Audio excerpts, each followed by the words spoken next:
Have you ever imagined a miracle so great that it would challenge even the laws of nature? Imagine a man who was dead, buried for 4 days, suddenly coming back to life right before your eyes.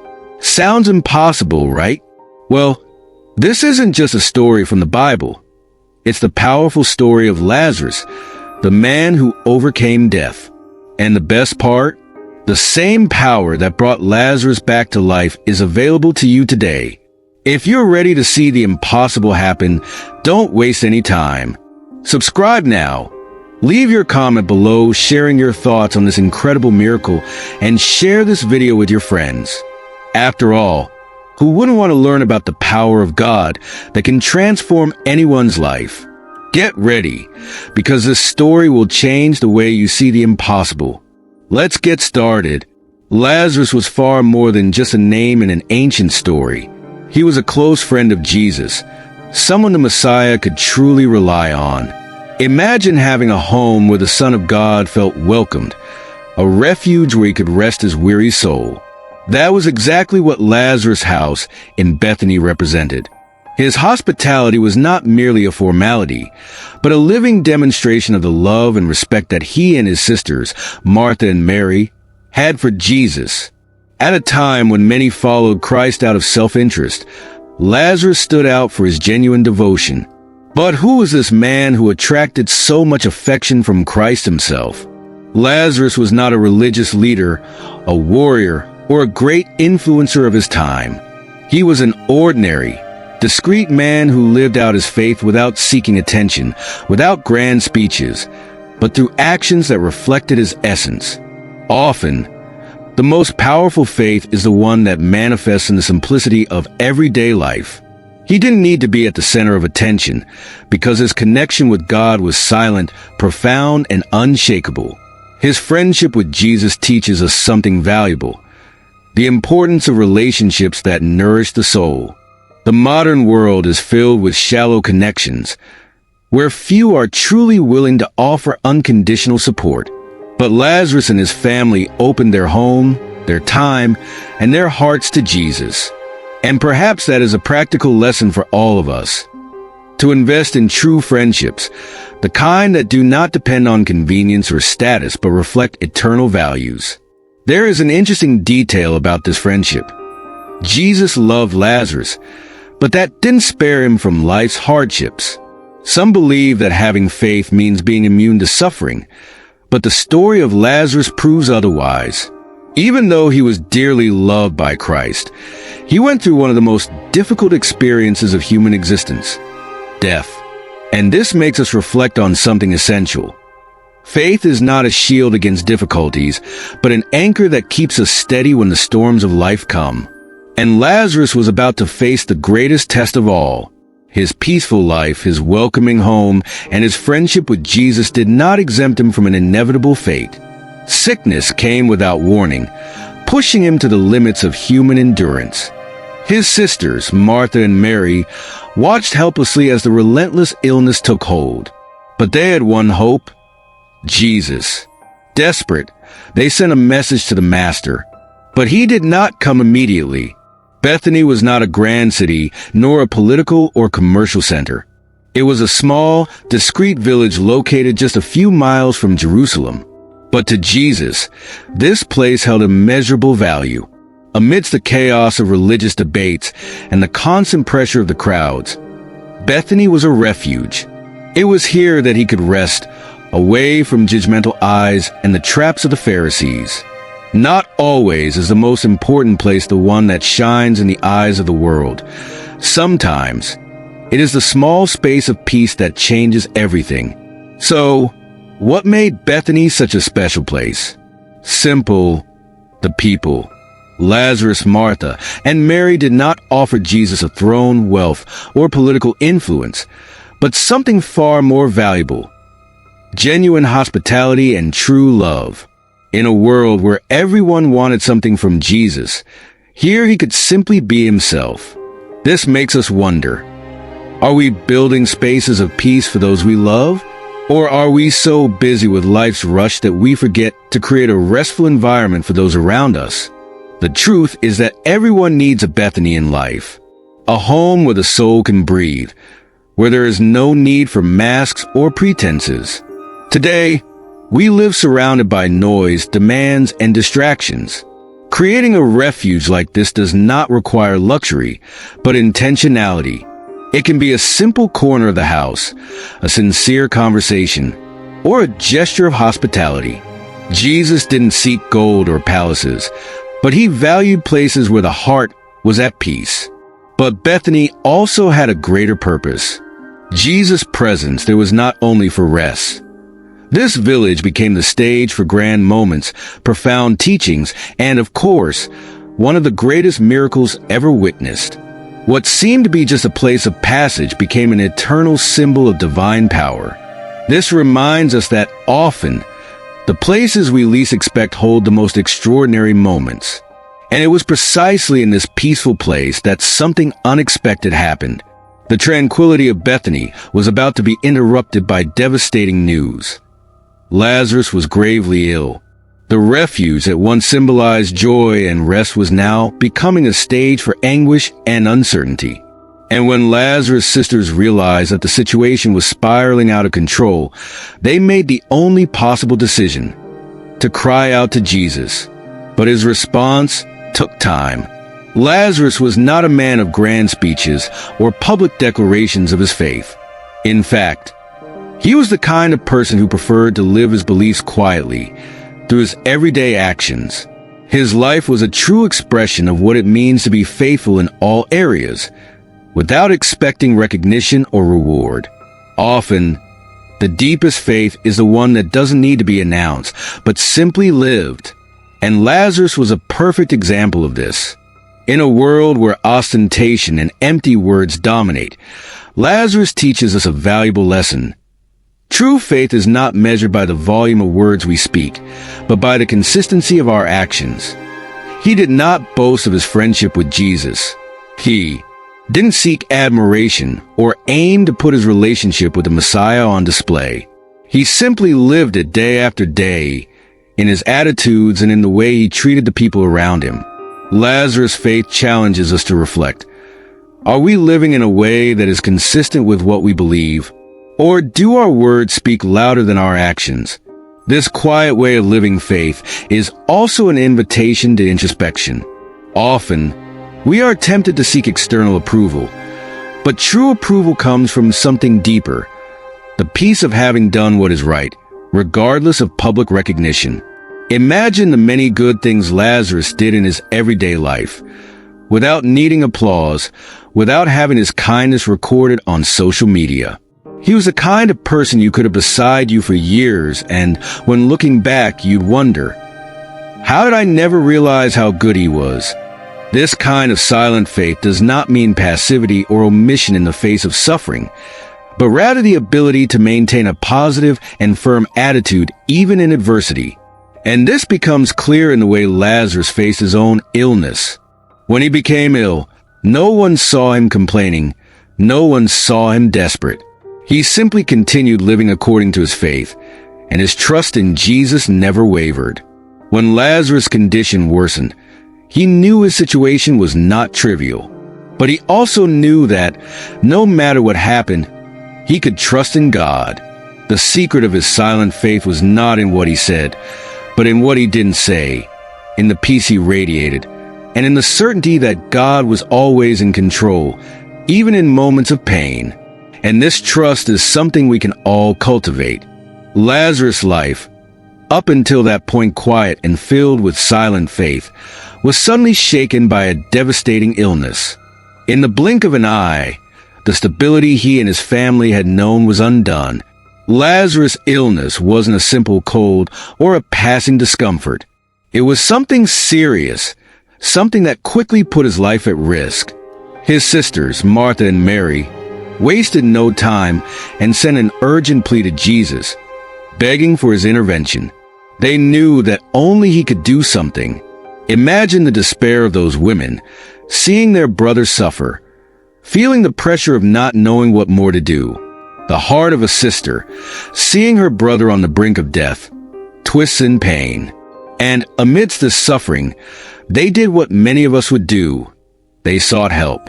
The difference here is that instead of running to the doctors or the specialists of the time, they sought directly the one they were sure could change everything. So, what happens when Jesus receives a message? He, who loved Lazarus, Martha, and Mary so much, simply doesn't rush to go to them. This must have been a great test for Martha and Mary. They were desperately asking for help, and Jesus, instead of rushing to save his friend, waits. This delay from Jesus teaches us a difficult but necessary lesson. Sometimes, God allows things to take painful turns, not because he doesn't care, but because he has a greater purpose. It's not easy to accept, but it's crucial to understand that behind the pain, there's a plan that we often can't see in the moment. And as Lazarus fought against the illness, Jesus' disciples didn't understand the delay. After all, if he had so much power to heal, why wait? This makes us reflect on the times when God seems to delay in answering our prayers. Sometimes, we become impatient, thinking that he has forgotten us or isn't listening. But Jesus' delay in going to Lazarus wasn't a sign of indifference. It was a preparation for something much bigger. Lazarus' life wouldn't be restored in any ordinary way, but through a miracle that would show everyone the true greatness of Christ. As Lazarus' illness advanced, Martha and Mary struggled with uncertainty, not knowing whether to keep hoping or resign themselves to the impending loss. And this leads us to a deep question. How many of us, in moments of suffering, can no longer see the way forward? Just as Martha and Mary's faith was tested, so too is ours when the divine response seems to delay. And still, what they didn't know was that Jesus' solution was already in motion, even though it wasn't visible to them. This delay from Jesus reminds us that his divine vision is broader than our limited understanding. He is not only looking at the present, but at the future, and his actions always have a purpose beyond what we can see. No matter how real the pain may be, it's crucial to remember that God's timing is never in vain. Perhaps, like Martha and Mary, our vision becomes clouded in moments of suffering. But the truth is that, many times, it's our faith that prepares us to receive the miracle that is still to come. When Lazarus' death finally came, it wasn't just a man passing away, but the hope of a family and a community. Martha and Mary, wrapped in mourning, lost not only a brother, but also a symbol of their love and faith. The lament was not silent. The tears spoke for themselves. The small, quiet town of Bethany was now a place of shared sorrow. Every person who came to offer condolences found themselves engulfed in the sadness, as if the very earth had absorbed the loss. But mourning is not a simple process. The loss of a loved one stirs within us a range of intense emotions, from deep sorrow to anger and denial. This is natural. For many, death is one of the greatest mysteries and challenges of life. And here, we see something profound. Martha and Mary were not just mourning the death of a man, but the death of their certainties, the death of their hope that Jesus would arrive in time to save their beloved. In moments like this, it is hard to understand why God allows pain to take over. The pain of mourning is universal. We all, at some point, face loss, whether of a person, an opportunity, or even a dream. The lament of Martha and Mary is not something distant, but something many of us can relate to. Yet, the pain we feel can, through faith, transform into something greater than mere suffering. It can become an opportunity for growth, for strengthening our trust in God. Martha and Mary, though devastated, were about to witness something that would change everything. And the lament of Bethany became the stage for a lesson on the true meaning of faith amid loss. Jesus, in his divine wisdom, did not ignore their suffering. He did not arrive saying, "Do not cry," but on the contrary, he wept with them. He was not indifferent to their pain. He had compassion for it. This teaches us that even in our mourning, God cares. He doesn't ask us to be strong all the time, but invites us to lay our pain in his hands. And from this pain arose the greatest miracle Bethany had ever witnessed. But before the miracle happened, doubt hung in the air. Why didn't Jesus come earlier? Why did he allow Lazarus to die? These questions, so common in moments of crisis, were in the hearts of the sisters. Doubt and pain walk hand in hand, and often in our suffering, we question God's silence. But what Martha and Mary didn't know was that within that silence, an answer was being prepared. When Jesus finally arrived in Bethany, he found a town overwhelmed by grief. Martha was the first to meet him, and her reaction was a mixture of sadness and hope. "Lord, if you had been here, my brother would not have died," she said, with tears in her eyes. This sentence reveals something deeply human. How many of us have felt that if God had acted differently, the pain could have been avoided? Martha expressed the pain we all feel when we ask, why didn't he arrive in time? But even in her sorrow, Martha did not lose her faith completely. She still believed in Jesus' power. She said, "But I know that even now God will give you whatever you ask." This statement, though filled with sadness, demonstrates unwavering trust. Even in the face of her brother's death, Martha still believed that Jesus had the power to do something. Often, in times of great crisis, our faith is tested, but, like Martha, we can learn to keep hope alive, even when the circumstances seem impossible. Therefore, Jesus' arrival in Bethany was not just a physical event. It symbolized a new chance. It was as if, in that moment, the clock of life and death had stopped, allowing for an opportunity for a miracle. But there was something more happening here. Lazarus' situation was not simple. He had been dead for 4 days. To the onlookers, it seemed like the end of the story. But for Jesus, it was just the beginning of something extraordinary. This story challenges us to reflect on the times when we believe our situations are beyond any solution. Often, what we see as too late is actually the perfect moment for God to act. When circumstances tell us that everything is lost, it is at that very point that God begins to show his ability to turn the impossible into reality. Jesus arrived late for others, but at exactly the right time to fulfill a greater purpose. Martha expressed a legitimate lament, but she also showed a faith that had not been consumed by despair. This combination of pain and faith is often what leads us to the next level of spiritual understanding. It is not the end of the journey, when everything seems lost, but the beginning of a new chapter. And that is exactly what Jesus was about to do in Bethany, transforming lament into celebration, death into life. When Jesus spoke to Martha, he not only comforted her, but also gave a promise that would resonate for generations. "Your brother will rise again," he said, clearly and confidently. But Martha, still not fully understanding what he meant, responded with a limited perspective. "I know he will rise again in the resurrection at the last day." This response reveals how often our view of God's promises is limited by our expectations and our limited understanding of his power. For Martha, resurrection was something distant, a future event, not something that could happen in that moment. However, Jesus was speaking of something much more immediate. He was teaching us that when God makes a promise, it is not confined to time or circumstances.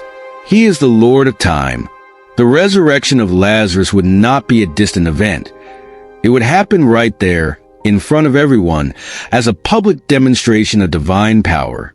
And this view of God's promise challenges us to shift our perspective. Often, we think of God's promises as something for the future, when in reality, they can be fulfilled in our lives now. What Jesus was saying to Martha, and what he is saying to us, is that he is the key to eternal life, but also to abundant life here and now. He is not just a God who will bring salvation in the end times, but the God who transforms our realities today. When he promised that Lazarus would rise, he was asserting his authority over life and death, but he was also telling Martha, "You don't have to wait to see the miracle. It is right in front of you now. This promise of Jesus is not limited to physical resurrection. It extends to every area of our lives. What are the deaths you are facing? Broken relationships? Destroyed dreams? Financial or emotional situations that seem unsolvable? The promise of Jesus is clear. What seems lost can be restored, not because we are strong or have the answers, but because He has the power to bring life, even in the darkest situations. When Jesus told Martha that Lazarus would rise, He was saying more than just a word of comfort. He was revealing a profound truth about the power and authority He has over all things. And this same promise is available to all of us today. In the midst of suffering and loss, Jesus reminds us that even in the valley of death, there is hope for those who believe in Him. Resurrection is not just for the end, but for our daily lives, if we place our trust in Him. When Jesus saw the sorrow around Him, He didn't simply observe from a distance, but deeply engaged with the pain of the people. Jesus wept. These two simple, yet powerful words reveal a fundamental aspect of Christ's character: His empathy. He was not distant or indifferent to human suffering, but genuinely cared. In moments of pain, many of us seek quick answers or try to hide our emotions, but Jesus teaches us that sometimes the best thing to do is simply feel. By weeping with those who weep, He shows us the importance of connecting with the pain of others and also of allowing ourselves to experience our own emotions without fear of showing vulnerability. Why did Jesus weep? He knew what He was about to do. He knew that Lazarus would be resurrected and that the pain of that moment would be transformed. Yet, He still cared about the present suffering. This teaches us that we don't need to wait for the end of pain to feel or show compassion. Sometimes, it's easy to think we should be strong all the time, that we should keep our composure even in the middle of the storm.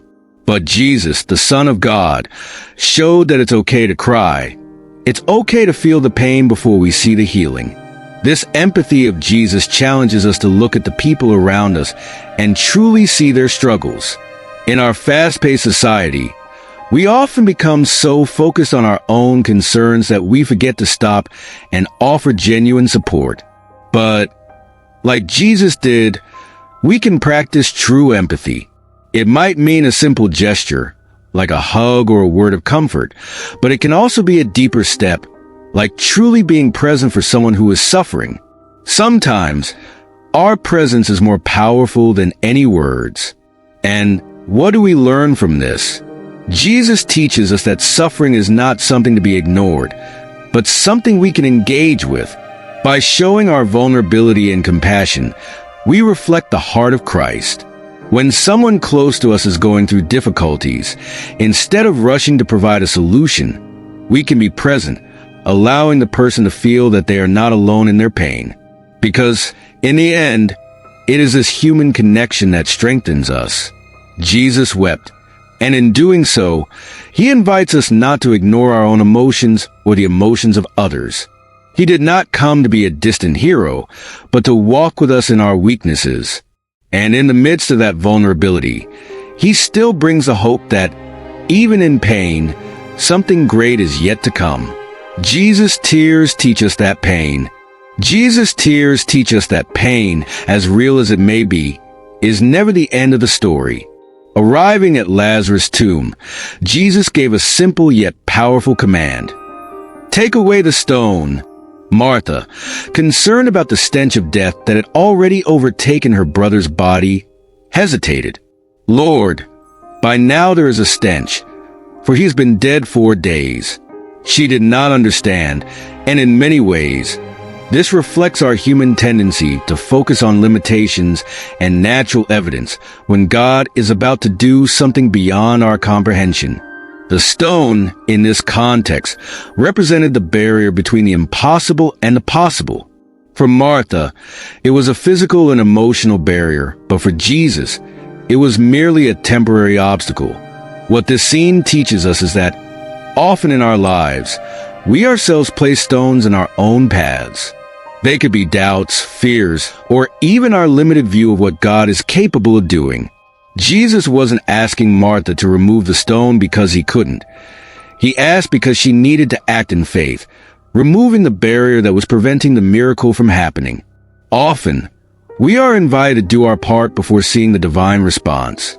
The stone, in this case, was a symbol of what hinders us from seeing what God can do. In our own challenges, we need to identify the stones in our path, those that prevent us from moving forward, from fully trusting God. It might be the stone of fear, anger, doubt, or even self-sufficiency. Removing these stones requires courage, but also faith that, by doing so, we will see the impossible happen. Perhaps you have a stone in your life that seems insurmountable, a situation that feels hopeless. Jesus' word is still valid. Take away the stone. God doesn't expect you to do it alone, but He asks for your cooperation. He wants to see your willingness to act in faith, even when circumstances seem to say otherwise. The act of removing the stone is an invitation to action. It is not enough to wait for the miracle to happen on its own. God calls us to do our part, to take the necessary step of faith to see His intervention. Imagine Martha and Mary there, standing before the tomb with everyone else watching.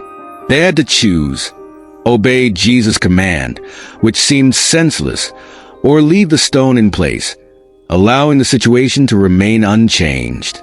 And when Martha agreed to remove the stone, she was, in fact, clearing the way for the impossible to happen.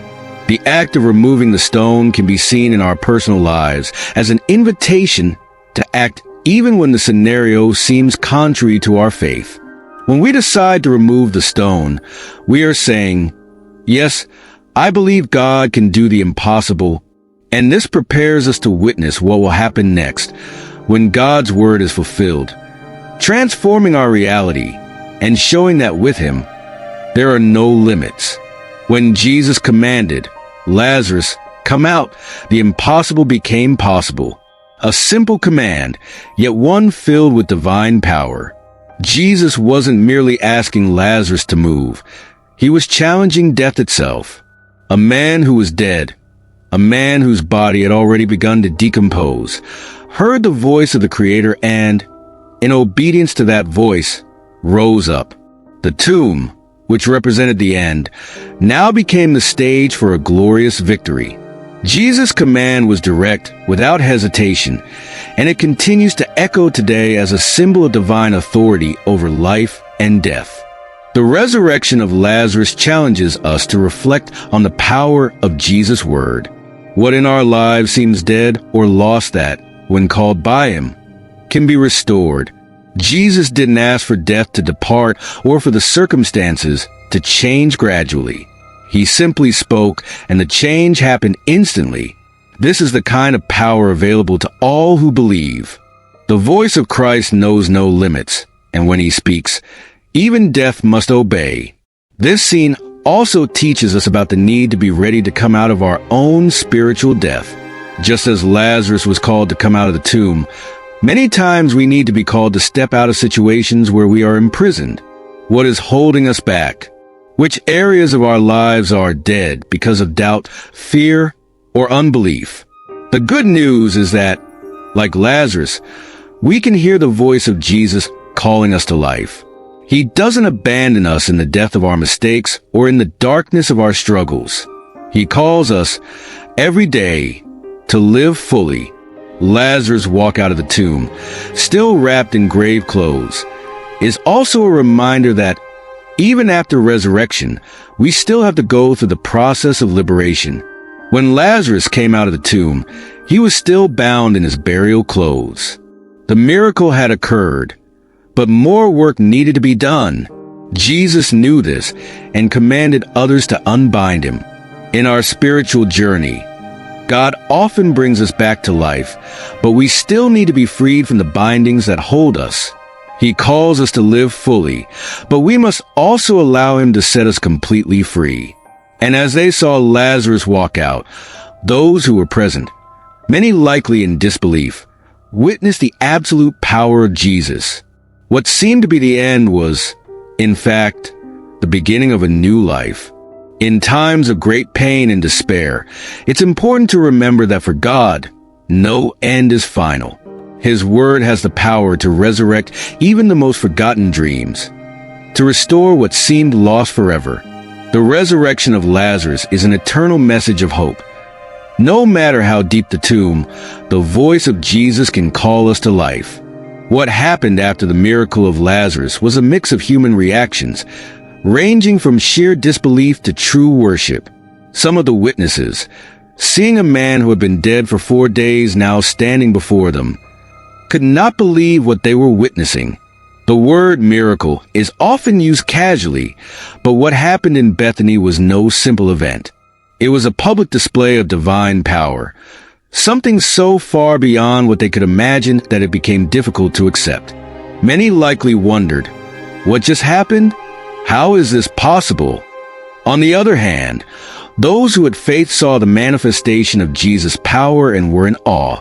They saw Lazarus not only as a man who had been resurrected, but as a symbol of God's victory over death. However, disbelief was still present, for it was not every day that someone came back to life in such a dramatic way. Some testimonies of miracles like this are so shocking that they challenge our deepest notions of what is possible. It is a reminder that when God acts, He can make the impossible happen, and our human understanding is often too limited to grasp the scope of His power. The impact of this event extended beyond Bethany. The miracle of Lazarus caused a stir that reverberated in Jerusalem and among the religious leaders of the time. Those who had sought ways to discredit Jesus now faced a dilemma. How could they deny the manifestation of His power? They had been witnesses to something they could not explain.